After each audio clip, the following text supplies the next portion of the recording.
back to the channel. It's your boy, your bro, your favorite cousin, DJ the Singer. And you guys, I am back to review episode 3 of the Braxtons. I got my drink because y'all know my throat gets a little dry when I do these reviews. And I do a whole lot of talking. So if you're returning, hey cousin. And if you're brand new here, go ahead, hit that subscribe button, hit that like button, turn your notifications on so you can be the first to be notified when I drop new content.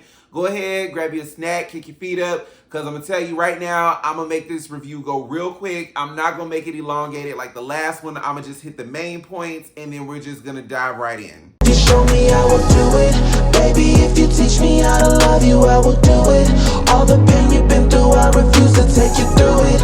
Baby, if you teach me how to love you, I will do it. I promise I'll prove it. Such a salient pain. So episode 3 opens, we're back at the dinner table, you know, and this particular scene was in the media a lot over the last couple of days. You know, we kind of see Tamar and Tony, all these T's again. We see Tamar and Towanda going back and forth. We find out a whole lot of family business. We find out that Towanda has been stealing money, not just from Tamar, but somebody leaked Tawanda's mugshot, and it all came out that Towanda in the past has not only stolen money from Tamar, but she's also stolen money from Tony and Miss E. We found out that Tamar and Birdman had dated in the past. We also heard rumors that Tony was dealing with Frankie Beverly, allegedly, among a few other people. Like, it was, all their information was coming out. Now, low-key, I ain't gonna lie. Not only was I embarrassed for them, but I also was just like, y'all need to go ahead and cancel this show. Cancel it. Because I remember when I found out that Braxton Family Values was coming. I remember when they were doing the press run for the show, and they were on Wendy Williams, and they were on all the news outlets, and they were just like, yeah, like, there are no black reality series right now. Like, there are no black families on television, and that was the whole premise of the show. But over the last, I think they said the show's been running for the last 12, 13 years, it's kind of, the plot has kind of gotten lost. Like, we are starting to see the dysfunction and the dismantling and the unraveling of this family. How do you have a family that is just a moving unit at one point to now, as Tamar said, Towanda don't even speak to her unless they're in front of a camera. You know, and so just that one particular scene really stuck out to me. We also see Tony preparing for her tour. I think right now the tickets are on sale for pre-order. She's getting ready to go on tour, I think with New Edition. We also saw Trina have conversations with Vaughn about him and his heart condition, which is very, very serious. I didn't even realize, I was doing some research, I didn't even realize how serious this particular condition is. If you don't get to the hospital in enough time, like, you can be up out of here. So prayers out to Vaughn. You know, we also see later in the episode Trina trying to get Vaughn to eat healthier. In my humble opinion, I'm not here to police anybody's bodies. I think they both need to do better. You know, you can see Trina eating her feelings, and as far as Vaughn is concerned, he just, it seems like he just eats whatever he wants to. And those things contribute to, like you said, congestive heart failure, you know, diabetes, you know, high blood pressure, all of those things, hypertension, these things that run rampant in the Black or African-American community, for those who want to be politically correct.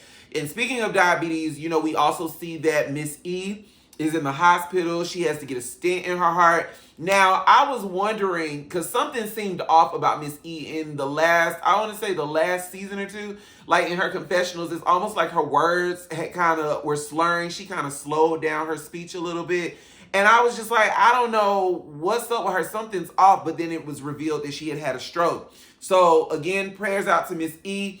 But something that really set me off about Miss E, her thing is always somebody's in her business. You know, my family's always in my business. They're always in my business. You better be glad you got somebody in your life that care about you, girl. Like, seriously, they need to be in your business. You pushing 70, 80 years old. Like, they need to be in your business because you're not saying anything. That's how we ended up here. Like, that's how they found out that she had diabetes in an earlier season. Like, she never said anything. And I don't know, I noticed this happens a lot with older people. And I don't know if it's just them being prideful. I don't know if it's just a thing of, you know, they're used to being so independent and they're used to doing their own thing to now it's like I got to report my every single move to my child or my caretaker. Like, I get it, but at the same time, these people care about you. And because these people care about you, let these people know what's going on.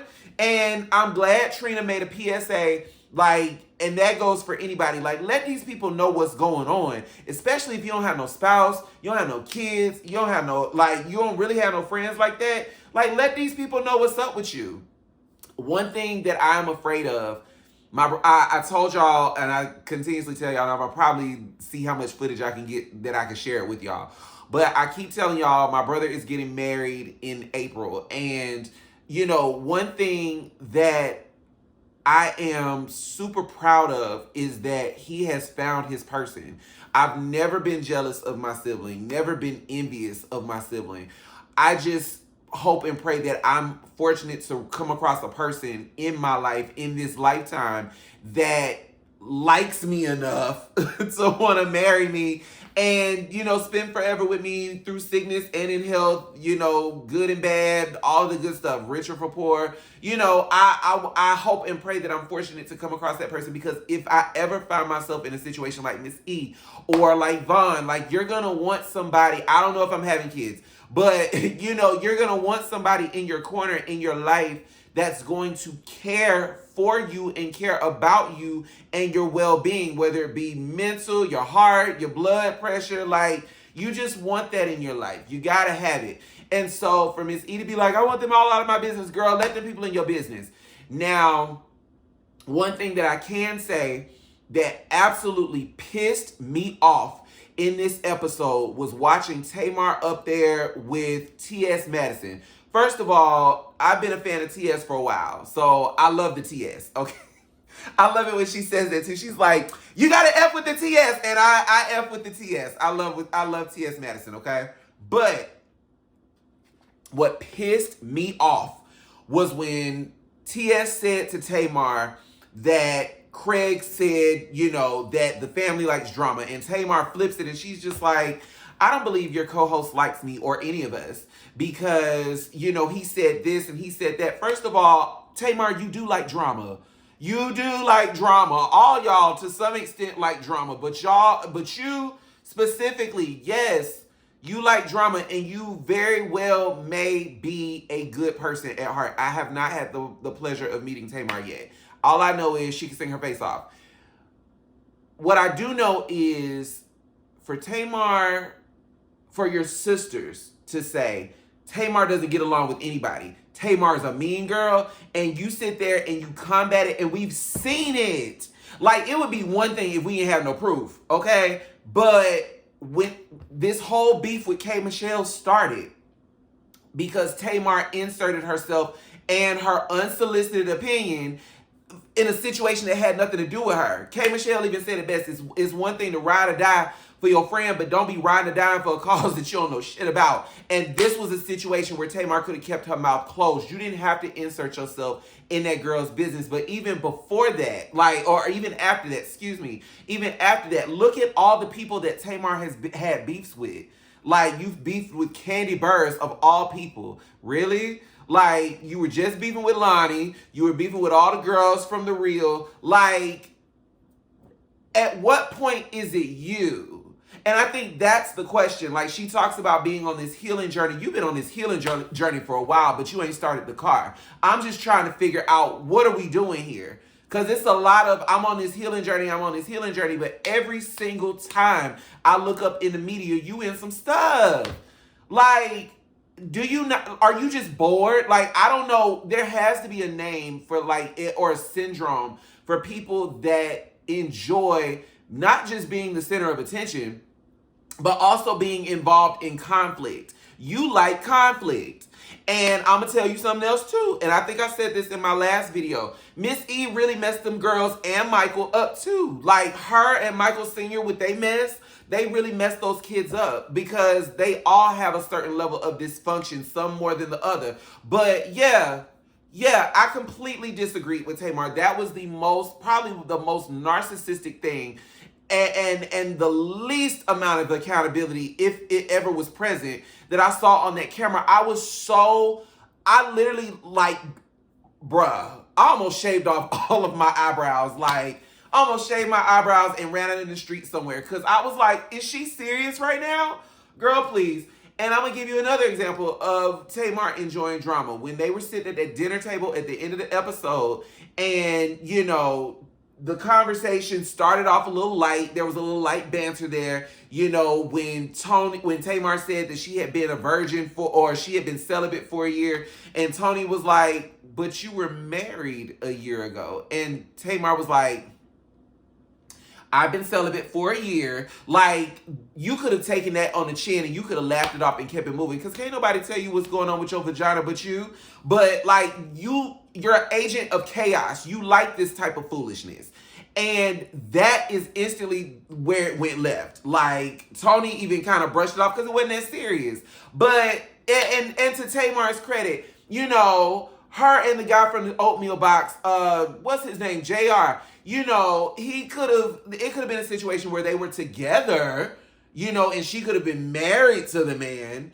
And, you know, it could have been a situation where they just weren't intimate. But, ma'am, it wasn't that serious. And then Tamar took that as an opportunity to, you know, attack Towanda or the sisters with this cease and desist. Like, to me, I get it because that's your moneymaker. That's a stream of income for you. But I honestly feel, and maybe this is just the part of me that's been to therapy and I've been doing my own internal work, you know, this past year, seriously this past year. Like, I just see that conversation could have gone a whole different way. There's a way that you could have communicated that you had an issue with being served this cease and desist from your sisters. And who's to say, like, your sisters may or may not have been the ones to issue the cease and desist. But I'm going to tell you right now, you acting like a lunatic wasn't going to get you the answer that you wanted. It wasn't going to get you the reaction that you wanted. Like, I honestly feel like if Tamar had just skipped a beat and actually heard what everybody had to say, and actually had they all taken a moment, with the exception of Trina, because she was sitting over there like this. You know, like, with the exception of Trina and for the most part Tony, like, had they been able to actually hear each other and hear what the other one was saying, we probably would have gotten somewhere. We probably would have gotten a lot further and even a lot closer to a resolution had y'all just stopped and actually heard each other versus screaming at the other one. But that's just me. You know, like I said, this family, at first it started off something light. You know, they wanted all black reality show, you know, black family, you know, something light like the Cosbys. You get a little light, you get a little drama here, light drama here, you know, but it's comedy, it's good times, it's memories, you know, you get all of that stuff. And slowly, bit by bit, like, it's just unraveled into this big, for lack of better words, it's just a cesspool of toxicity. You know, Towanda was getting ready for her, or she was doing shopping for her wedding dress. She couldn't even really enjoy it because she's like, I wish my sisters were here. Okay, sis, they not. Your mama, Trina, and Brooke are here. Like, enjoy the moment. She looked radiant, might I add. I really like the purple on her. Purple is definitely her color. And I think that was pretty much, for the most part, the episode. You know, the episode went really quick. I can tell the next episode we're going to get into what actually happens during that fight. You know, they kind of gave us a little foreshadow throughout this episode where, you know, Tony kind of has a breakdown on stage. Tamar kind of has a breakdown, I guess, over brunch. You know, Towanda talks about, you know, I have to place a boundary. Like, I have to draw a line in the concrete. You know what that means. You know, so I'll be watching for episode 4. Let me know what you guys thought about this episode down below in the comment section. I am your bro, your favorite cousin, your boy, DJ the Singer. If you haven't already, go ahead, hit that like button, hit that subscribe button, turn your notifications on so you can be the first to be notified when I drop new content, because I'm telling you right now, there's no channel like mine. And until next time, I love you guys. Y'all stay far away from haters. They make you itch. And I'm also getting back into my music reviews. I have reviews coming for Queen Naija, Meg Thee Stallion, Tyler, a few other people. If there's some music, some new music that I missed, I'm still gonna do Halle Bailey. I'm still gonna do her. Like I said, you guys, this past week, I wanted to get this episode done Friday, but school is wearing me out. Okay, bear with me. This week, I got 2 group projects and a research paper that I gotta do before Sunday, but I'm gonna definitely knock this stuff out for you guys. Again, thank y'all for rocking with me. Thank you for loving on me and being patient with me. I'm not gonna leave y'all out here poor and destitute. But until next time, like I said earlier, I love y'all. Y'all stay far away from haters. They make you itch.